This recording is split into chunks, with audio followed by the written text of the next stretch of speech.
ಈಗ ನಾವು ಓದಿದ್ದಂಥ ಈ ವಚನಗಳಲ್ಲಿ ನಾವು ನೋಡ್ತಾ ಇದ್ದೇವೆ. ಈ ವಚನದ ಇಟ್ಕೊಂಡು ಅನೇಕ ಬೋಧಕರುಗಳು ಕೂಡ ಮಾತಾಡಿ ಇರ್ಬೋದು. ಅವ್ರು ಹೇಳ್ತಾ ಇರ್ತಾರೆ ಇದ್ರ ಬಗ್ಗೆ. ಅಂದರೆ ಅವ್ರು ಹೇಳ್ತಾ ಇರೋದು ನೂತನವಾಗಿಯೇ ದೇವರು ಸೃಷ್ಟಿಸಿದ್ದಾನೆ, ಸೃಷ್ಟಿ ಮಾಡುವುದಕ್ಕಿದ್ದಾನೆ.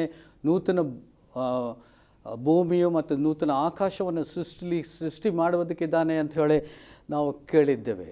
ಆದರೆ ಈ ವಚನ 2 ಪೇತ್ರ 3ನೇ ಅಧ್ಯಾಯ 10ನೇ ವಚನದಲ್ಲಿ ನಾವು ನೋಡ್ತೀವಿ. ಕಡೆ ಭಾಗದಲ್ಲಿ ನಾವು ನೋಡುವಂಥದ್ದು, ಭೂಮಿಯು ಅದರಲ್ಲಿ ಇರುವ ಕೆಲಸಗಳು ಸುಟ್ಟು ಹೋಗುವುದು ಅಂತ ಹೇಳಿ ನಾವು ಈ ಒಂದು ಭಾಗವನ್ನು ನಾವು ಸ್ವಲ್ಪ ನೋಡಿಕೊಳ್ಳೋಣ. ಇದರಲ್ಲಿ ಇರೋದು ಏನಂದರೆ ಸುಟ್ಟು ಹೋಗುವುದು. ಅದೇ ಒಂದು ಪ್ರಾಮುಖ್ಯವಾಗಿ ಈ ಶಬ್ದಗಳನ್ನು ನೋಡೋಣ. ಅದು ಏನಂತ ಹೇಳಿ ನಾವು ಅರ್ಥ ಮಾಡಿಕೊಳ್ಳೋಣ. ಅಂದರೆ ಅದರ ಮೇಲೆ ಈ ಒಂದು ಕಾರ್ಯವನ್ನು ನಾವು ಮುಂದಿನ ಭಾಗದಲ್ಲಿ ನಾವು ಸರಿಯಾಗಿ ನೋಡುವುದಕ್ಕೆ ನಮಗೆ ಒಂದು ಅವಕಾಶ ಸಿಗುತ್ತೆ. ಇದನ್ನು ಈ ಒಂದು ಶಬ್ದಕ್ಕೆ ಅಂದರೆ ಸುಟ್ಟು ಹೋಗುವವು ಅಂತ ಹೇಳುವಂಥ ಶಬ್ದಕ್ಕೆ ಗ್ರೀಕ್ ಭಾಷೆಯಲ್ಲಿ ಇದು ಒರಿಜಿನಲ್ ಆಗಿ ಅಂದರೆ ಸತ್ಯವೇದ ಬರೆದಿರುವುದು ಗ್ರೀಕ್ ಭಾಷೆಯಲ್ಲಿ ಒರಿಜಿನಲ್ ಆಗಿ ಈ ಒಂದು ಭಾಗವನ್ನು ಬರೆಯಲ್ಪಟ್ಟಿದೆ. ಆ ಒಂದು ಗ್ರೀಕ್ ಭಾಷಾಂತರ ಈ ಸುಟ್ಟು ಹೋಗುವುದಕ್ಕೆ ಅಲ್ಲಿ ಬರೆಯಲ್ಪಟ್ಟದ್ದು ಏನಂದರೆ, ಆಂಗ್ಲದಲ್ಲಿ ಅದೆಲ್ಲ ಹೇಳ್ತಾ ಇದ್ದಾರೆ ಲೇಡ್ ಬೇರ್ ಅಂತ ಹೇಳಿ. ಅಂದರೆ ಬರಿದಾಗಿ, ಕನ್ನಡದಲ್ಲಿ ಬರಿದಾಗಿ ಅಥವಾ ನಿರಾಕರವಾಗಿ ಅಂತ ಕೂಡ ಹೇಳಲ್ಪಡ್ತದೆ. ಇನ್ನೊಂದು ಕೂಡ ಕನ್ನಡದಲ್ಲಿ ಹೇಳಲ್ಪಡ್ತದೆ ತೆರೆದಾಗಿ, ಅಂದರೆ ಅನ್ಕವರ್ಡ್ ಅಂತ ಹೇಳಿ ಕೂಡ ಇಲ್ಲಿ ಆದರೆ ಇನ್ನೊಂದು ಕೂಡ ಅದಕ್ಕೆ ಅರ್ಥವೇನೆಂದರೆ, ಭೂಮಿಯು ಅದರಲ್ಲಿ ಇರುವ ಕೆಲಸಗಳು ಹೊಲಸಾದದುಗಳು ತೆರೆದು ಬಯಲುಕು ಮಾಡುವುದಕ್ಕೆ ಸಿದ್ಧವಾಗಿದೆ. ಆದ್ದರಿಂದ ಅದು ಸುಟ್ಟು ಹೋಗುವುದು ಅಂತ ಹೇಳಿ ಅದಕ್ಕೆ ಅರ್ಥ. ಅದಕ್ಕೆ ಇದೇ ಅರ್ಥವಾಗಿ ಅನೇಕ ಬೈಬಲ್ ಪಂಡಿತರುಗಳು ಕೂಡ ಹೇಳ್ತಾರೆ, ಸ್ಕಾಲರ್ಸ್ ಹೇಳ್ತಾರೆ ಇದು ಅದನ್ನೇ ಅರ್ಥ ಅಂಥೇಳಿ. ಸೊ ಇನ್ನೊಂದು ಭಾಷೆಯಲ್ಲಿ ನಾವು ಹೇಳಬೇಕಾದ್ರೆ ಪೇತ್ರನ ಹೇಳಿದಂಥ ಈ ವಚನಕ್ಕೆ ಭೂಮಿಯನ್ನು ಶುದ್ಧೀಕರಣ ಮಾಡುವುದನ್ನು ಕುರಿತು ಹೇಳ್ತಾ ಇದ್ದಾನೆ ಪೇತ್ರ ಅಂತ ನಾವು ಹೇಳಬಹುದು. ಅಂದರೆ ಶುದ್ಧೀಕರಣ, ಈ ಲೋಕವು ನಾವು ನೋಡಿದ್ದೇವೆ ಆಗಲೇ ಅಶುದ್ಧವಾಗಿ ಎಲ್ಲವೂ ಸೇರಿಬಿಟ್ಟಿದ್ದಾವೆ ಅಂಥೇಳಿ ನಾವು ನೋಡ್ತೇವೆ. ಈ ಅಶುದ್ಧಗಳನ್ನೆಲ್ಲ ನೀಗಿಸಬೇಕು. ಇದೇ ದೇವರು ಮಾಡುವಂಥ ಕಾರ್ಯ, ಇದನ್ನು ಹೇಳುವಂಥದ್ದು ಅಂಥೇಳಿ ಅನೇಕರು ಹೇಳ್ತಾ ಇದ್ದಾರೆ. ಕಾರಣವೇನೆಂದರೆ, ಈ ಭೂಮಿಯು ಮತ್ತು ಆಕಾಶವನ್ನು ದೇವರು ಅಳಿಸ್ಲಿಕ್ಕೆ ಹೋಗೋದಿಲ್ಲ. ಅದು ಇದ್ದ ಹಾಗೆ ಇರ್ತದೆ. ಅದರಲ್ಲಿ ಇರುವಂಥ ಈ ಹೊಲಸುಗಳನ್ನೆಲ್ಲ, ಸೈತಾನು ತಂದಂಥ ಈ ಹೊಲಸುಗಳನ್ನೆಲ್ಲ ಅದನ್ನು ಸಂಪೂರ್ಣವಾಗಿ ಅದನ್ನು ಸುಟ್ಟು ಬೀಸಾಡಿಬಿಟ್ಟು ಮತ್ತೆ ಒಂದು ಹೊಸದಾಗಿ, ನಾವು ಮೊದಲು ದೇವರು ಹೇಗೆ ಸೃಷ್ಟಿಸಿದನೋ ಭೂಮಿಯನ್ನು ಮತ್ತು ಆಕಾಶವನ್ನು, ಅದೇ ಥರವಾಗಿ ಆತನು ಮತ್ತೆ ಅದನ್ನು ಒರಿಜಿನಲ್ ಪೊಸಿಷನ್ಗೆ ತರುವಂಥವನಾಗಿದ್ದಾನೆ ಅಂಥೇಳಿ ನಮಗೆ ಈ ಒಂದು ವಚನದ ಪ್ರಕಾರ ನಮಗೆ ಗೊತ್ತಾಗ್ತದೆ. ಇದಕ್ಕೆ ಆಧಾರವಾಗಿ ನಾವು ನೋಡುವಂಥದ್ದು ಏನೆಂದರೆ, ಕೀರ್ತನೆ 104ನೇ ಅಧ್ಯಾಯ 5ನೇ ವಚನ ನಾವು ನೋಡೋಣ. ಭೂಮಿಯು ಯುಗಯುಗಾಂತರಕ್ಕೂ ಕದಲದ ಹಾಗೆ ಅದನ್ನು ದೃಢವಾದ ಅಸ್ಥಿವಾರದ ಮೇಲೆ ಸ್ಥಾಪಿಸಿದಿ. ನೋಡಿ, ಇಲ್ಲಿ ನೋಡ್ತೇವೆ, ಭೂಮಿ ಯುಗಯುಗಾಂತರಕ್ಕೂ ಕದಲದ ಹಾಗೆ ಅದನ್ನು ದೃಢವಾದ ಅಸ್ಥಿವಾರದ ಮೇಲೆ ಸ್ಥಾಪಿಸಲ್ಪಟ್ಟಿದೆ. ಅಂದರೆ ದೇವರು ಅದನ್ನು ಹಾಕಿದ್ದಾನೆ, ಅದು ದೃಢವಾಗಿ ಇರುವುದಕ್ಕನ್ನೇ ಮಾಡಿದ್ದಾನೆ, ಅದನ್ನು ಕೆಡುವುದಕ್ಕಿಲ್ಲ. ಇದೇ ಇಲ್ಲಿ ವಚನದಲ್ಲಿ ನಮಗೆ ತಿಳಿಸುವಂಥದ್ದಾಗಿದೆ. ಈಗ ಪೇತ್ರನ ವಾಕ್ಯಕ್ಕೆ ಇದಕ್ಕೂ ನಾವು ಹೊಂದಿಸಿ ನೋಡಿದ್ರೆ ಅದು ಗ್ರೀಕ್ ಭಾಷೆಗೆ ಅದಕ್ಕೆ ಸರಿಯಾಗಿ ಹೊಂದುತ್ತಾ ಇದೆ. ದೇವರು ಮಾಡುವಂಥ ಕ್ರಿಯೆ ಏನೆಂದರೆ, ಇಲ್ಲಿ ಇರುವಂಥ ಈ ಭೂಮಿ ಮೇಲೆ ಇರುವಂಥ ಎಲ್ಲ ಥರವಾದ ಪಾಪಗಳು, ಇಲ್ಲಿರುವಂಥ ಎಲ್ಲ ಥರವಾದ ರೋಗಗಳು, ಇಲ್ಲಿರುವಂಥ ಎಲ್ಲ ಥರವಾದ ದುಷ್ಟಗಳು, ದುಷ್ಟಗಳು ಮಾತ್ರವಿಲ್ಲ, ಇಲ್ಲಿ ಇರುವಂಥ ಎಲ್ಲ ಅಪರಾಧಗಳು ಇವುಗಳನ್ನೆಲ್ಲ ಈ ಲೋಕಕ್ಕೆ ಬಂದು ಸೈತಾನು ಅದನ್ನು ಹೊಲಸಾಗಿ ಮಾಡಿಬಿಟ್ಟಿದ್ದಾನೆ. ಇಲ್ಲಿ ನಾವು ಇರುವುದಕ್ಕೆ ಅದು ಸರಿಯಾದ ಒಂದು ಸ್ಥಳವಿಲ್ಲದ ಹಾಗೆ ಮಾಡಿಬಿಟ್ಟಿದ್ದಾನೆ. ಆದರೆ ದೇವರು ಸೃಷ್ಟಿಸಿದಂಥ ಸಮಯದಲ್ಲಿ ಈ ಭೂಮಿಯನ್ನು ಸೃಷ್ಟಿಸುವಾಗ ಒಂದೊಂದು ಕಾರ್ಯನೂ ಅಥವಾ ಒಂದೊಂದು ಸೃಷ್ಟಿಗಳನ್ನು ಮಾಡುವಾಗ ಆತನು ನೋಡಿಬಿಟ್ಟು ಹೇಳ್ತಾ ಇದ್ದಾನೆ, ಒಳ್ಳೆಯದು ಅಂತ ಒಳ್ಳೆಯದನ್ನು ಯಾಕೆ ದೇವರು ಅದನ್ನು ಅಳಗಿಸ್ಲಿಕ್ಕೆ ಹೋಗ್ತಾನೆ? ಅದನ್ನೇ ಮಾಡುವುದಕ್ಕೆ ದೇವರು ಹೋಗೋದಿಲ್ಲ. ಯಾಕಂದರೆ ಇದು ಒಂದು ಕರಪ್ಷನ್, ಅಂದರೆ ಒಂದು ಹೊಲಸಾಗಿ ಆಗಿದ್ದರಿಂದ ಈ ಒಂದು ಹೊಲಸುಗಳನ್ನು ದೇವರು ಅಗ್ನಿದಿಂದ ಸುಟ್ಟು ಅದನ್ನು ಮತ್ತೆ ತಿರುಗಿ ಅದು ಒರಿಜಿನಲ್ ಪೊಸಿಷನ್ ಹೇಗಿತ್ತೋ ಆ ಒಂದು ಪೊಸಿಷನ್ಗೆ ತರುವುದೇ ಹೊಸ ಭೂಮಿ ಅಂತ ಹೇಳ್ತಾ ಇದ್ದಾರೆ. ಯೇಸು ಈ ಲೋಕಕ್ಕೆ ಬಂದದ್ದು ನಮಗೆ ರಕ್ಷಣೆ ಕೊಟ್ಟು ನಮ್ಮನ್ನು ರಕ್ಷಿಸೋದು ಮಾತ್ರ ಆತನ ಕೆಲಸವಿಲ್ಲ. ಅದು ಒಂದಾಗಿ ಅಂದರೆ ಅನೇಕ ಕೆಲಸಗಳು ದೇವರು ಅಂದರೆ ಯೇಸು ಮಾಡುವುದಕ್ಕೆ ತಂದೆಯಾದ ದೇವರು ಕಳಿಸಿದ್ದಾರೆ. ಅದರಲ್ಲಿ ಇದೊಂದು ಶುದ್ಧೀಕರಣ ಮಾಡುವಂಥ ಕೆಲಸ ಕೂಡ ಯೇಸುದೆ. ಆತನು ಕೂಡ ಇದು ಮಾಡುವಂಥದ್ದು ಯೇಸು ಕ್ರಿಸ್ತನೇ ಮಾಡಬೇಕಾಗಿದೆ. ಸೊ ಆತನೇ ಮಾಡ್ತಾನೆ. ಇನ್ನೊಂದು ಇದಕ್ಕೆ ಉದಾಹರಣೆ ನಾವು ಕೊಡುವುದೇನೆಂದರೆ, ನೋವನ ಕಾಲದಲ್ಲಿ ಅಲ್ಲಿ ನಾವು ನೋಡ್ತೇವೆ, ನೋವನ ಕಾಲದಲ್ಲಿ ಆಗಿದ್ದಂಥ ಜಲ ಪ್ರಳಯ ಆಗಿದ್ದು ನಮಗೆಲ್ಲರಿಗೂ ಗೊತ್ತಿದೆ. ಆ ಪ್ರಳಯ ಬಂತು, ಸರಿ, ಅಲ್ಲಿ ಪ್ರಳಯ ಬಂದದ ನಂತರ ದೇವರು ಆ ಭೂಮಿಯನ್ನು ಅಳಗಿಸ್ಬಿಟ್ನ? ಇಲ್ಲ, ಅಲ್ಲಿ ನೋವನ ಮತ್ತು ಅಲ್ಲಿ ಅವ್ರ ಕುಟುಂಬವನ್ನು ಅಳಗಿಸ್ಲಿಲ್ಲ.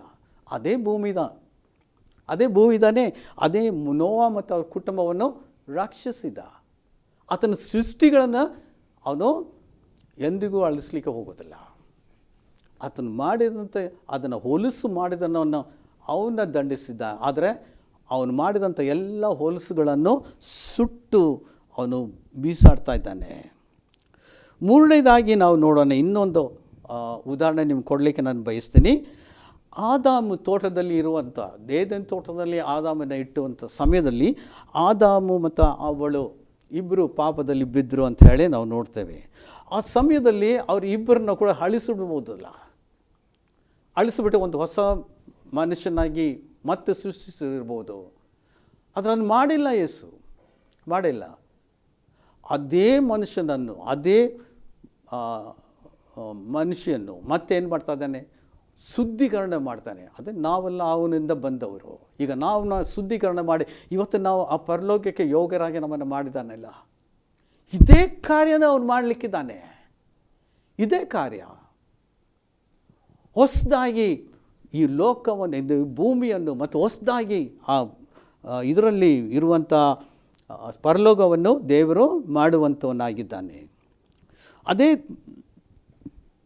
ಇದು ಒಂದು ವೇಳೆ ದೇವರು ಇದನ್ನು ಸುಟ್ಟು, ಅಂದರೆ ಎಲ್ಲವನ್ನು ಈ ಭೂಮಿ ಮತ್ತು ಆಕಾಶವನ್ನು ಸುಟ್ಟುಬಿಟ್ಟು ಮತ್ತು ಹೊಸದಾಗಿ ಮಾಡೋದಾದರೆ ಸೈತಾನ ಏನು ಹೇಳ್ತಾನೆ?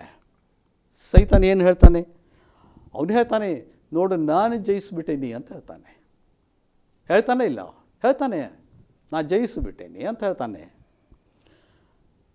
ಆದರೆ ಅವನ್ನ ಸೋಲುವುದಕ್ಕೆ ದೇವರು ಏನು ಮಾಡ್ತಾ ಇದ್ದಾನೆ?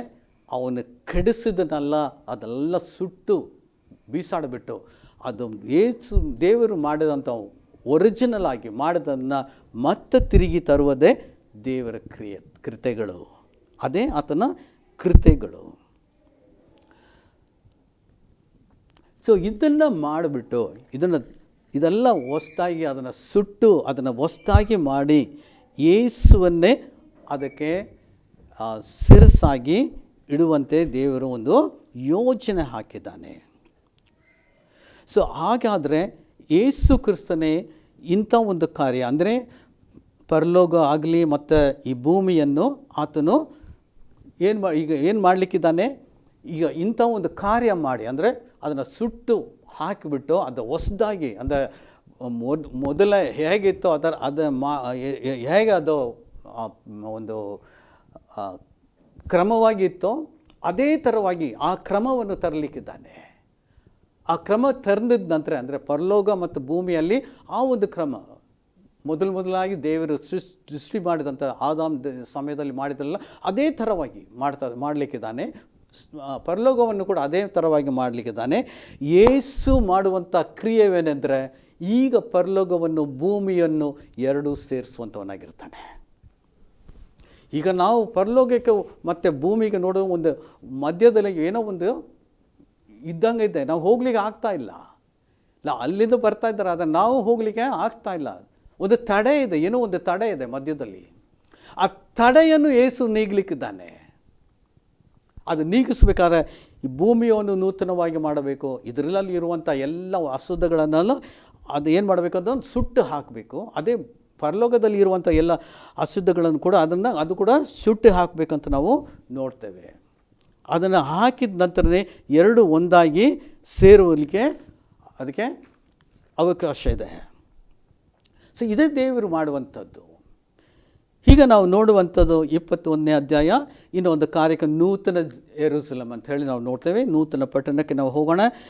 21ನೇ ಅಧ್ಯಾಯ 9ರಿಂದ 21ನೇ ವಚನದಲ್ಲಿ ನಾವು ನೋಡೋದಾದರೆ ಇದು ಒಂದು ಬರುವಂಥ ಕಾಲದಲ್ಲಿ ನಾವು ನೋಡಲಿಕ್ಕಿದ್ದೇವೆ ನೂತನ ಯೆರೂಸಲೇಮ್. ಇದು ಒಂದು ಸುಂದರವಾದ ಪಟ್ಟಣ. ತನ್ನ ಮಕ್ಕಳಿಗಾಗಿ ದೇವರು ಅದನ್ನು ಮಾಡಿ ನಮ್ಮ ಈ ಭೂಮಿಗೆ ತರುವಂಥವನಾಗಿದ್ದಾನೆ. ಅದು ಪರಲೋಕದಿಂದ ಭೂಮಿಗೆ ಬರಲಿಕ್ಕಿದ್ದಾವೆ. ಅದನ್ನೇ ನಾವು ಈ ಪ್ರಕಟಣೆಯಲ್ಲಿ ನಾವು ಓದ್ತಾ ಇದ್ದೇವೆ. ಎರಡನೇದಾಗಿ ನಾವು ನೋಡುವಂಥದ್ದು ಈ ಒಂದು ಪಟ್ಟಣದ ಕುರಿತು ಪ್ರಕಟಣೆ 21ನೇ ಅಧ್ಯಾಯ 16ನೇ ವಚನ. ಪಟ್ಟಣವು ಚೌಕವಾಗಿದೆ, ಅದರ ಉದ್ದವು ಅದರ ಅಗಲ ದೃಷ್ಟಿಸಿದೆ. ಅವನು ಆ ಪಟ್ಟಣವನ್ನು ಕೋಲಿನಿಂದ ಅಳತೆ ಮಾಡಿದನು. ಅಳತೆಯು 1200 ಮೈಲು ಆಯಿತು. ಇದು ಆಂಗ್ಲದಲ್ಲಿ ನಾವು ನೋಡ್ತಾ ಇದ್ದೇವೆ. ಕಿಂಗ್ ಜೇಮ್ಸ್ ವರ್ಷನ್ನಲ್ಲಿ ನೋಡುವುದಾದರೆ ಅದಕ್ಕೆ ಹೇಗೆ ಅಂದು ಕೊಟ್ಟಿದ್ದಾರೆ ಅಂದರೆ 12,000 ಕ್ಯೂಬಿಕ್ ಫರ್ಲಾಂಗ್ ಅಂತ ಹೇಳ್ತದೆ. ಅಂದರೆ ಫರ್ಲಾಂಗ್ ಲೆಕ್ಕದಲ್ಲಿ ಕೊಟ್ಟಿದ್ದಾರೆ. ಅದನ್ನು ನಾವು ಕನ್ವರ್ಟ್ ಮಾಡಿ ನೋಡುವಾಗ ಇದು 1500 ಮೈಲ್ಗಳು ಆಗ್ತದೆ. 1500 ಮೈಲ್ಗಳು ಅಂದರೆ ಉದ್ದ 1500 ಮೈಲು ಮತ್ತು ಉದ್ದ ಮತ್ತು ಅದು ಲೆಂಗ್ತ್ ಕೂಡ ನಾವು ನೋಡುವಾಗ 1500 ಮೈಲು, ಎತ್ತರ ಕೂಡ 1500 ಮೈಲ್ಗಳಾಗ್ತದೆ. ಅದನ್ನು ನಾವು ಲೆಕ್ಕ ಮಾಡಿ ನೋಡಿದ್ರೆ ಅದು ಸುಮಾರು 2,2,50,000 ಸ್ಕ್ವೇರ್ ಮೈಲ್ಗಳಲ್ಲಿ ಬರ್ತದೆ. 2,2,50,000 ಸ್ಕ್ವೇರ್ ಮೈಲ್ಸ್ ಲೆಕ್ಕದಲ್ಲಿ ಬರ್ತದೆ. ಇದನ್ನು ನೋಡುವಾಗ ಈ ಜರ್ಮನಿ ದೇಶವನ್ನು ನಾವು ಅದನ್ನು ನೋಡಿದರೆ ಅದಕ್ಕೆ ಒಪ್ಪಿಸಿದ್ರೆ ಅದು 10 ಪಟ್ಟು ಅದು ಜರ್ಮನಿಗಿಂತ ದೊಡ್ಡದಾಗಿದೆ. ಅದೇ ಥರವಾಗಿ 40 ಪಟ್ಟು ಇಂಗ್ಲೆಂಡ್ಗಿಂತ ದೊಡ್ಡದಾಗಿದೆ. ಹಾಗಾದರೆ ಇದರಲ್ಲಿ ಎಷ್ಟು ಜನಸಂಖ್ಯೆ ಅದರಲ್ಲಿ ಇರಬಹುದು? ಈಗ ನಾವು ನೋಡುತ್ತೇವೆ ನಮ್ಮ ಇದರ ಸದರ ಅಡಿ ನಾವು ನೋಡೋದಾದರೆ ನಮ್ಮ ದೇಶದಲ್ಲಿ ಅಂದರೆ ಇಂಡಿಯಾವನ್ನು ನೋಡೋದಾದರೆ 1.269 ಸ್ಕ್ವೇರ್ ಮಿಲಿಯನ್ ಸ್ಕ್ವೇರ್ ಮೈಲ್ಸ್ ಅಂತ ಹೇಳ್ತಾ ಇದ್ದಾರೆ. ಅದರಲ್ಲಿ ನಾವು ಸುಮಾರು 130 ಕೋಟಿ ಜನ ಇದ್ದೇವೆ. ಅದು ಇದರಲ್ಲಿ ನಾವು ನೋಡೋದಾದರೆ ಅದು ಲೆಕ್ಕಕ್ಕೆ ಸುಮಾರು 260 ಕೋಟಿ ಜನ ನ್ಯೂ ಸಿಟಿನಲ್ಲಿ ಅದರ ಒಂದು ಕಡೆ ಅದರ ಕೆಳಗೆ ಮಾತ್ರ ಅದು ಅಂತಸ್ತುಗಳಾಗಿ ನಾವು ಮಾಡ್ಬೋದು. ಅದರ ಇಡೀ ಲೋಕದಲ್ಲಿ ಇರುವಂಥ ಜನರು ಕೂಡ ಅದರಲ್ಲಿ ಬಂದು ಸೇರ್ಬೋದು. ಅಷ್ಟು ದೊಡ್ಡದಾಗಿ ದೇವರು ಮಾಡಿದ್ದಾನೆ. ಇದು ಭಾಳ ಒಂದು ಸುಂದರವಾದ ಸಿಟಿಯಾಗಿದೆ. ಇದು ಮತ್ತು ಸುಂದರವಾದದ್ದು ಮಾತ್ರವಿಲ್ಲ, ಅದು ಪರಿಶುದ್ಧ ನಗರವಾಗಿದೆ. ಮತ್ತು ಈ ಒಂದು ಪಟ್ಟಣದಲ್ಲಿ ದೇವಾಲಯ ಇಲ್ಲ ಅಂತ ಹೇಳಿ ನಾವು ನೋಡ್ತೇವೆ. ಅದೇ ಸಮಯದಲ್ಲಿ ಅಲ್ಲಿ ಇರುವುದು ಏನು, ದೇವರು ಅಂದರೆ ಕರ್ತನಾದ ದೇವರು ಮತ್ತು ಕುರಿಯೇ ಅಲ್ಲಿ ದೇವಾಲಯವಾಗಿ ಇರ್ತದೆ ಈ ಒಂದು ಪಟ್ಟಣದಲ್ಲಿ ಅಂತ ಹೇಳಿ ನಾವು ನೋಡ್ತಾ ಇದ್ದೇವೆ. ಈ ಪಟ್ಟಣವನ್ನು ನವರತ್ನಗಳಿಂದ ಅಲ್ಲಿ ಅದನ್ನು ಸೃಷ್ಟಿ ಮಾಡಿದ್ದಾರೆ ದೇವರು. ಅನೇಕ ಕಲ್ಲುಗಳು ಹೆಸರುಗಳು ಬರೆದಿದ್ದಾರೆ. ಅದನ್ನು ನಾವು ನೋಡೇ ಇಲ್ಲ, ಮತ್ತು ಕೆಲವೊಂದು ಕಲ್ಲುಗಳು ನಾವು ಕೇಳಿಲ್ಲ ಕೂಡ. ಅಂಥದ್ದನ್ನು ನಾವು ನೋಡ್ತೇವೆ, ಇಲ್ಲಿ ನೋಡ್ತೇವೆ. ನಾವು ಕೆಲವೊಂದು ಮಾತ್ರ ನಿಮಗೆ ನಾನು ಹೇಳಲಿಕ್ಕೆ ಬಯಸ್ತೀನಿ. ಇದರಲ್ಲಿ ಜೋಡಿಸಿದಂಥದ್ದು ವಜ್ರ ಅಂತ ಹೇಳ್ತಾ ಇದ್ದಾನೆ, ಮತ್ತು ವೈಡೂರ್ಯ, ಪಚ್ಚೆ, ಪದ್ಮರಾಗ, ಗೋವದಿಕ, ಮಾಣಿಕ ಮತ್ತು ಪೀತಾಂಬರ, ದೇವರು ಇದೆಲ್ಲ ಅದನ್ನು ಇಟ್ಕೊಂಡು ದೇವರು ಅದನ್ನು ಸೃಷ್ಟಿ ಮಾಡಿದ್ದನ್ನು ನಾವು ನೋಡ್ತಾ ಇದ್ದೇವೆ. ಸೊ ಇಷ್ಟು ಒಂದು ಸುಂದರವಾದ ಪಟ್ಟಣದಲ್ಲಿ ನಾವು ಇರಲಿಕ್ಕೆ ಹೋಗ್ತಾ ಇದ್ದೇವೆ ಪ್ರಿಯರೇ. ನಾವು ಇದು 21ನೇ ಅಧ್ಯಾಯದಲ್ಲಿ ನಾವು ನೋಡಿದ್ದೇವೆ. ಈಗ ಕಡೆ ಭಾಗಕ್ಕೆ ನಾವು ಬಂದಿದ್ದೇವೆ, ಅಂದರೆ ಕಡೆದಾಗಿರುವಂಥದ್ದು 22ನೇ ಅಧ್ಯಾಯಕ್ಕೆ ನಾವು ಬಂದಿದ್ದೇವೆ. ಸೊ ಈ ಒಂದು ಅಧ್ಯಾಯದಲ್ಲಿ ಕೂಡ ನಾವು ನೋಡುವಂಥದ್ದು ಏನು ಅಂದರೆ, ಪರಲೋಕದಿಂದ ಈ ಪಟ್ಟಣವನ್ನು ಇಳಿದು ಬರುವುದನ್ನು ನೋಡ್ತೇವೆ. ಇದು ಇಳಿದು ಬರೋದದ್ದು it is a new Jerusalem ಅಂತ ಹೇಳ್ತೇವೆ. ಈ ನ್ಯೂ ಜೆರೂಸಲಮ್ ಸಿಟಿ ಪರಲೋಕದಿಂದ ಇಳಿದು ಬರೋದು ಭಾಳ ಸುಂದರವಾಗಿದೆ ಅಂತ ಯೋಹಾನ ಬರಿತಾ ಇದ್ದಾನೆ. ಆತನು ಹೇಳ್ತಾನೆ, ಎಷ್ಟು ಒಂದು ಕಲರ್ಫುಲ್ ಆಗಿದೆ, ಎಷ್ಟು ಬಣ್ಣಗಳನ್ನು ನಾವು ಅದರಲ್ಲಿ ನೋಡ್ಬೋದು ಅಂಥೇಳಿ ಹೇಳ್ತಾನೆ. ಅದಕ್ಕೆ 12 ಬಾಗಿಲುಗಳಿದ್ದಾವೆ. ಆ 12 ಬಾಗಿಲುಗಳು ಒಂದೊಂದು ಮುತ್ತು, ಆ ಬಾಗಿಲಿಗೆ ಕದವಾಗಿ ಇರುವಂಥದ್ದು ಒಂದೊಂದು ಮುತ್ತಿನಲ್ಲಿ ಮಾಡಲ್ಪಟ್ಟಿದೆ. ಅದನ್ನು ಸೃಷ್ಟಿಸಿದ ದೇವರು. ಹಾಗಾದರೆ ಒಂದು ಮುತ್ತು ಎಷ್ಟು ದೊಡ್ಡದಾಗಿದ್ದಿರ್ಬೋದು, ಅಂದರೆ ಒಂದು ಬಾಗಿಲನ್ನೇ ಆಗಬೇಕಾದ್ರೆ ಅಷ್ಟು ದೊಡ್ಡದಾಗಿ ಮಾಡಿದ್ದಾನೆ. ಈ ಪಟ್ಟಣದಲ್ಲಿ ನಾವು ನೋಡ್ತೇವೆ ಬೀದಿಗಳು ಶುದ್ಧವಾದ ಚಿನ್ನದಿಂದ ಅದು ಹಾಕಿಸಲ್ಪಟ್ಟಿದೆ. ಮತ್ತು ಆ ಬೀದಿ ಮಧ್ಯದಲ್ಲಿ ಹರಿಯುವಂಥ ನದಿ, ಜೀವ ನದಿ ಹರಿಯುವಂಥದ್ದನ್ನು ನಾವು ನೋಡ್ತೇವೆ. 2 ಬದಕ್ಕೆ ನಾವು ನೋಡ್ತಿದ್ದೇವೆ. ಅಲ್ಲಿ ನೋಡುವಂಥದ್ದು ಏನಂದರೆ ಜೀವ ವೃತ್ತವನ್ನು ನಾವು ನೋಡ್ತೇವೆ. ಈ ನದಿನಲ್ಲಿ ಹರಿಯುವಂಥದ್ದು ಜೀವಜಲ ಅಂಥೇಳಿ ಅಲ್ಲಿ ಬರೆಯಲ್ಪಟ್ಟಿದೆ. ಜೀವಜಲ ಈ ನದಿಯಲ್ಲಿ ಇರೋದು. ಅದು ಅಕ್ಕಪಕ್ಕದ, ಅಂದರೆ ನದಿಗೆ 2 ಬದಕ್ಕೆ ಇರುವಂಥದ್ದು ಜೀವ ವೃಕ್ಷ ಅಂಥೇಳಿ 2ನೇ ವಚನದಲ್ಲಿ ನಾವು ನೋಡ್ತಾ ಇದ್ದೇವೆ. ಸೊ ಇದೇ ಜೀವ ವೃಕ್ಷ ದೇವರು ಏದೇನು ತೋಟದಲ್ಲಿ ಕೂಡ ಇಟ್ಟಿದ್ದರು. ಆದರೆ ಅವ್ರು ಪಾಪ ಮಾಡಿದ ನಂತರ ಅದಕ್ಕೆ ಆ ಒಂದು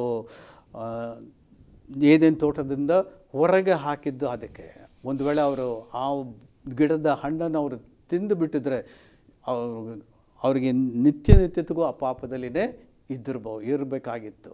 ಅದಕ್ಕಾಗಿಯೇ ಅದರಿಂದ ತಪ್ಪಿಸಲಿಕ್ಕೆ ಅದನ್ನು ಒಂದು ಭದ್ರಪಡಿಸಿದ್ದಾನೆ ದೇವರು.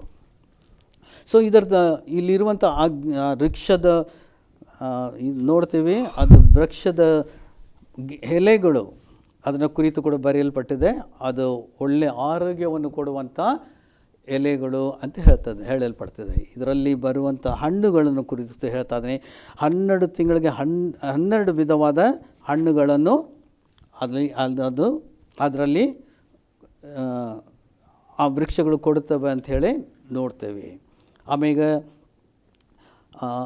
7ನೇ ವಚನದಲ್ಲಿ ಯೇಸು ಹೇಳ್ತಾನೆ, ನಾನು ಬೇಗನೆ ಬರ್ತೀನಿ ಅಂತ ಹೇಳ್ತಾ ಇದ್ದಾನೆ. ಬೇಗನೆ ನಾನು ಬರ್ತೀನಿ ಅಂಥೇಳಿ ಹೇಳುವಂಥವನಾಗಿದ್ದೇನೆ. ಈ ಒಂದು ಬೇಗನೆ ಬರ್ತೀನಿ ಅಂತ ಹೇಳುವಂಥದ್ದು 3 ಸರಿ ನಾವು ನೋಡ್ತೇವೆ. ಈಗ ಒಂದು ವೇಳೆ ಅನೇಕರು ನೆನೆಸ್ತಾ ಇರ್ತಾರೆ, 2000 ವರ್ಷ ಆಯಿತು ಇದೇ ಹೇಳ್ತಾ ಇದ್ದಾರೆ, ಯಾವಾಗ ಬರ್ತಾರೆ ಅಂತ ಹೇಳಿ. ಇದು ಬೇಗನೆ ಬರ್ತಾರೆ ಅಂತ ಹೇಳುವಂಥದ್ದಕ್ಕೆ ಅರ್ಥವೇನೆಂದರೆ, ಇದು ಇದ್ದಕ್ಕಿಂತ ಬರುವುದು, ಸಡನ್ಲಿ ಕಮಿಂಗ್ ಅಂತ ಹೇಳ್ತೇವಲ್ಲ, ಅದೇ ಅನ್ಎಕ್ಸ್ಪೆಕ್ಟೆಡ್ಲಿ ಹಿ ವಿಲ್ ಕಮ್. ನಾವು ಎಕ್ಸ್ಪೆಕ್ಟ್ ಮಾಡ್ತಾ ಇರೋದಿಲ್ಲ, ನಾವು ಅದನ್ನು ಎದುರು ನೋಕಿ ನೋಡ್ತಾ, ಅದನ್ನು ನಾವು ನೋಡ್ತಾ ನಿರೀಕ್ಷಿಸ್ತಾ ಇವತ್ತು ಬರ್ತಾನೆ ಅಂತ ಆ ಥರವಾಗಿಲ್ಲ. ನಾವು ಇದಕ್ಕಾದೆ ಅಂದರೆ ನಾವು ಯಾವಾಗ ನಿರೀಕ್ಷೆ ಇಲ್ಲದೆ ನಾವು ಇರ್ತೇವಲ್ಲ, ಆ ಸಮಯದಲ್ಲಿ ಕೂಡ ಬರ್ಬೋದು. ಇದೇ ಅರ್ಥ ನಾನು ಬೇಗನೆ ಬರ್ತೇನೆ ಅಂತ ಹೇಳೋದು. 14ನೇ ವಚನದಲ್ಲಿ ಆತನು ಅನೇಕ ಆಶೀರ್ವಾದಗಳನ್ನು ಕುರಿತು ನಮಗೆ ತಿಳಿಸುವಂಥವನಾಗಿದ್ದಾನೆ. ಈ ಆಶೀರ್ವಾದಗಳು ಈ ಪುಸ್ತಕವನ್ನು ಓದುವಾಗಲೇ ನಮಗೆ ಆಶೀರ್ವಾದಗಳು. ಇದು ಒಂದು ನಾವು ನೋಡ್ತೇವೆ. ಪ್ರಕಟಣೆ 1ನೇ ಅಧ್ಯಾಯ 3ನೇ ವಚನದಲ್ಲಿ ನಾವು ನೋಡ್ತೇವೆ. ಪ್ರಕಟಣೆ 1ನೇ ವಚನ 1ನೇ ಅಧ್ಯಾಯ 3ನೇ ವಚನದಲ್ಲಿ ನೋಡ್ತೇವೆ. ಈ ಪ್ರವಾದನೆ ವಾಕ್ಯಗಳನ್ನು ಓದುವರು ಧನ್ಯರು ಅಂತ ಹೇಳಿ ನಾವು ನೋಡ್ತಿದ್ದೇವೆ. ಧನ್ಯರು, ಇದನ್ನು ಓದುವಾಗಲೇ ನಾವು ಧನ್ಯರಾಗ್ತೇವೆ. ಮತ್ತು ಪ್ರಕಟಣೆ 14ನೇ ಅಧ್ಯಾಯ 13ನೇ ವಚನದಲ್ಲಿ ಆತನು ಹೇಳ್ತಾನೆ, ಕರ್ತನ ಭಕ್ತರಾಗಿ ಸಾಯುವವರು ಧನ್ಯರೇ ಅಂತ ಹೇಳ್ತಾ ಇದ್ದಾನೆ. ಆತನಲ್ಲಿ ಸಾಯುವಂಥವರು ಧನ್ಯರು ಅಂಥೇಳಿ ಹೇಳ್ತಾ ಇದ್ದಾನೆ. 16ನೇ ವಚನ ಮತ್ತು 16ನೇ ಅಧ್ಯಾಯ 15ನೇ ವಚನದಲ್ಲಿ ನಾವು ನೋಡ್ತೇವೆ. ಆಂಗ್ಲದಲ್ಲಿ ಬರೆಯಲ್ಪಟ್ಟಿದೆ, blessed is he that watcheth and keepeth his garment. ಅಂದರೆ ಆತನ ವಸ್ತ್ರವನ್ನು ಶುದ್ಧವಾಗಿ ಎಚ್ಚರಿಕೆಯಿಂದ ಅವನು ಇಡುವನು ಧನ್ಯನು. ಅವನ ವಸ್ತ್ರ ಅಂತ ಹೇಳಿದರೆ ನಮ್ಮ ನೀತಿ, ನಮ್ಮ ನೀತಿ. ನಾವು ನೀತಿವಂತರಾಗಿದ್ದೇವೆ, ಪರಿಶುದ್ಧರಾಗಿದ್ದೇವೆ. ಹೇಗೆ ನಾವು ಪರಿಶುದ್ಧರಾಗಿಯೂ ನಾವು ನೀತಿವಂತರಾಗಿದ್ದೇವೆ ಅಂದರೆ ಯೇಸುವಿನ ರಕ್ತದಿಂದ ನಾವು ತೊಳೆಯಲ್ಪಟ್ಟವರು, ನಾವು ಧನ್ಯರು. ಇದೇ ಹೇಳುವಂಥದ್ದಾಗಿದೆ. ಮತ್ತು ಪ್ರಕಟಣೆ 19ನೇ ಅಧ್ಯಾಯ 9ನೇ ವಚನ ಹೇಳುವಂಥದ್ದು ಏನೆಂದರೆ, ಯಜ್ಞದ ಕುರಿಯಾತನು ವಿವಾದ ಔತಣಕ್ಕೆ ಕರೆಯಲ್ಪಟ್ಟವರು. ನಾವು ಧನ್ಯರು, ನಾವೇ ಕರೆಯಲ್ಪಟ್ಟವರು ಅಂಥೇಳಿ ಇಲ್ಲಿ ಹೇಳ್ತಾ ಇದ್ದೇನೆ. ಮತ್ತು ಪ್ರಕಟಣೆ 20ನೇ ಅಧ್ಯಾಯ 6ನೇ ವಚನ ನೋಡೋಣ. 6ನೇ ವಚನ 20ನೇ ಅಧ್ಯಾಯ 6ನೇ ವಚನ ಸ್ವಲ್ಪ ನೋಡೋಣ. ಪ್ರಥಮ ಪುನರುತ್ಥಾನದಲ್ಲಿ ಸೇರುವವನು ಧನ್ಯನು. ಪ್ರಥಮ ಪುನರುತ್ಥಾನದಲ್ಲಿ ಹೊಂದಿದ್ದವರು ಸೇರುವವನು ಧನ್ಯರು ಅಂಥೇಳಿ ನಾವು ನೋಡ್ತೇವೆ. ಮತ್ತು ಪ್ರಕಟಣೆ 22ನೇ ಅಧ್ಯಾಯ 7ನೇ ವಚನದಲ್ಲಿ ಕೂಡ ನಾವು ನೋಡೋಣ. 22ನೇ ಅಧ್ಯಾಯ 7ನೇ ವಚನ ಕೂಡ ನಾವು ನೋಡೋಣ. ಬೇಗನೆ ಬರುತ್ತಾನೆ, ಈ ಪುಸ್ತಕದಲ್ಲಿ ಬರೆದಿರುವ ಪ್ರವಾದನೆಯ ಮಾತುಗಳನ್ನು ಕೈಕೊಂಡು ನಡೆಯುವವನು ಧನ್ಯನು. ಈ ಪ್ರವಾದನವನ್ನು ಕೈಕೊಂಡು ನಡೆಯುವರು ಧನ್ಯರು. ಮತ್ತು 22ನೇ ಅಧ್ಯಾಯ 14ನೇ ವಚನ ಕೂಡ ನಾವು ನೋಡೋಣ. ತಮ್ಮ ನಿಲುವಂಗಿಗಳನ್ನು ತೊಳ್ಕೊಂಡವರು ಧನ್ಯರು. ಸೊ ಇದೆಲ್ಲ ನಾವು ನೋಡ್ತಿದ್ದೇವೆ. ಇದೆಲ್ಲ ನಮಗೆ ಆಶೀರ್ವಾದವಾಗಿ ಕೊಡಲ್ಪಟ್ಟಿದೆ. ಮತ್ತು 17ನೇ ವಚನ ಸ್ವಲ್ಪ, ಆತ್ಮನು ಮೊದಲಿಗಿತ್ತಿಯು ಬಾ ಅನ್ನುತ್ತಾರೆ, ಕೇಳುವವನು ಬಾ ಅನ್ನಲಿ, ಬಾಯಾರಿದವನು ಬರಲಿ, ಇಷ್ಟವುಳ್ಳವನು ಜೀವಜಲವನ್ನು ಕ್ರಯವಿಲ್ಲದೆ ತೆಗೆದುಕೊಳ್ಳಲಿ. ಸರಿ. ಮತ್ತು 18ನೇ ವಚನ, ಈ ಪುಸ್ತಕ ಪ್ರವಾದನ ವಾಕ್ಯಗಳನ್ನು ಕೇಳುವ ಪ್ರತಿಯೊಬ್ಬನಿಗೂ ನಾನು ಹೇಳುವ ಸಾಕ್ಷಿ ಏನೆಂದರೆ, ಇವುಗಳಿಗೆ ಯಾವನಾದರೂ ಹೆಚ್ಚು ಮಾತುಗಳನ್ನು ತಂದು ಹಾಕಿದರೆ ದೇವರು ಅವನ ಮೇಲೆ ಈ ಪುಸ್ತಕದಲ್ಲಿ ಬರೆದಿರುವ ಉಪದ್ರವಗಳನ್ನು ತಂದು ಹಾಕುವನು. ಯಾವನಾದರೂ ಈ ಪ್ರವಾದನೆ ಪುಸ್ತಕದಲ್ಲಿ ಇರುವ ಮಾತುಗಳಲ್ಲಿ ಒಂದನ್ನಾದರೂ ತೆಗೆದು ಬಿಟ್ಟರೆ ಈ ಪುಸ್ತಕದಲ್ಲಿ ಬರೆದಿರುವ ಪರಿಶುದ್ಧ ಪಟ್ಟಣದಲ್ಲಿಯೂ ಜೀವವೃಕ್ಷದಲ್ಲಿಯೂ ಅವನಿಗಿರುವ ಪಾಲನ್ನು ದೇವರು ತೆಗೆದು ಬಿಡುವನು ಅಂತ ಹೇಳಿ ಎಚ್ಚರಿಸ್ತಾ ಇದ್ದಾನೆ. ಬಹಳವಾಗಿ ನಾವು ಗಮನ ಸಲ್ಲಿಸಬೇಕು. ಯಾವುದೇ ಒಂದು ಕಾರ್ಯಗಳು ಇದಕ್ಕೆ ವಿರೋಧವಾಗಿ ನಾವು ಮಾಡುವುದಕ್ಕೆ ಹೋಗಬಾರ್ದು. ಇದರಲ್ಲಿ ಯಾವುದೇ ನಾವು ಸೇರಿಸ್ಕೊಂಡು ನಾವು ಮಾತಾಡಬಾರ್ದು. ಯಾವುದೇ ಒಂದು ತೆಗಿಲಿಕ್ಕೂ ನಾವು ಪ್ರಯತ್ನಿಸಬಾರ್ದು. ಇದನ್ನು ದೇವರು ಹೇಳ್ತಾ ಇದ್ದಾನೆ. ಒಂದು ವೇಳೆ ನಾವು ಮಾಡೋದಾದರೆ ಜೀವಪಟ್ಟಿಯಿಂದ ನಮ್ಮ ಹೆಸರನ್ನು ನೀಗಿಸ್ಲಿಕ್ಕೆ ಅವನು ನೀಗಿಸುವಂತೆ ಅವನು ಹೇಳ್ತಾ ಇದ್ದಾನೆ. ಹಾಗಾದರೆ ನಾವು ನೋಡ್ತೇವೆ ಪ್ರಿಯರೇ, ನಾವು ಎಚ್ಚರಿಕೆಯಾಗಿ ನಾವು ಇರಬೇಕು. ಈ ಪ್ರವಾದನೆಯ ಪುಸ್ತಕದಲ್ಲಿ ಹೇಳಿದ್ದಲ್ಲ ಅದು ನಿಜ, ಅದು ಖಂಡಿತಾಗಿ ಆಗುವಂಥದ್ದು. ಇವತ್ತಿಲ್ಲ ನಾಳೆ, ಒಂದು ವೇಳೆ ನಾಳೆ ಇಲ್ಲ ನಾಡದೆ, ಇಲ್ಲ ನಾಳೆ ಇಲ್ಲ ನಾಡದೆ ಇಲ್ಲ, ಒಂದು 40 ವರ್ಷದಿಂದ 40 ವರ್ಷ ಇಲ್ಲ 100 ವರ್ಷ ಆಗಬಹುದು.